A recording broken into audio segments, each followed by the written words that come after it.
யோவான் எழுதிய தூய நற்செய்தியிலிருந்து வாசகம். அக்காலத்தில் யூதர்களின் திருவிழா கூட்டத்தில் சிலர் இயேசுவின் வார்த்தைகளை கேட்டு, வரவேண்டிய இறைவாக்கினர் உண்மையில் இவரே என்றனர். வேறு சிலர், மெசியா இவரே என்றனர். மற்றும் சிலர், கலிலேயாவில் இருந்தா மெசியா வருவார்?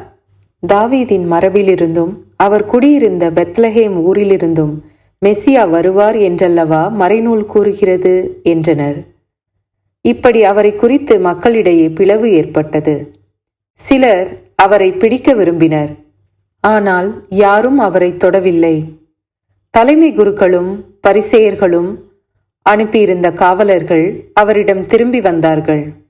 அவர்கள் காவலர்களிடம், ஏன் அவனை பிடித்து கொண்டு வரவில்லை என்று கேட்டார்கள். காவலர் மறுமொழியாக, அவரைப் போல எவரும் என்றுமே பேசியதில்லை என்றனர்.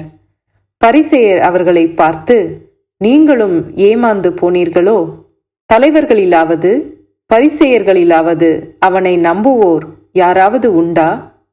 இம்மக்கள் கூட்டத்துக்கு திருச்சட்டம் தெரியாது, இவர்கள் சபிக்கப்பட்டவர்கள் என்றனர்.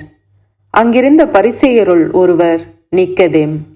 அவரே முன்பு ஒரு நாள் இயேசுவிடம் வந்தவர். அவர் அவர்களிடம், ஒருவரது வாக்குமூலத்தை கேளாது, அவர் என்ன செய்தார் என்று அறியாது ஒருவருக்கு தீர்ப்பளிப்பது நமது சட்டப்படி முறையாகுமா என்று கேட்டார். அவர்கள் மறுமொழியாக, நீரும் கலிலேயரா என்ன? மறைநூலை துருவி ஆய்ந்து பாரும், அப்போது கலிலேயாவிலிருந்து இறைவாக்கினர் யாரும் தோன்றுவதில்லை என்பதை அறிந்து கொள்வீர் என்றார்கள். அவர்கள் ஒவ்வொருவரும் அவரவர் வீட்டுக்குச் சென்றார்கள். வாழ்வு தரும் கிறிஸ்துவின் நற்செய்தி. கிறிஸ்துவே உமக்கு புகழ்.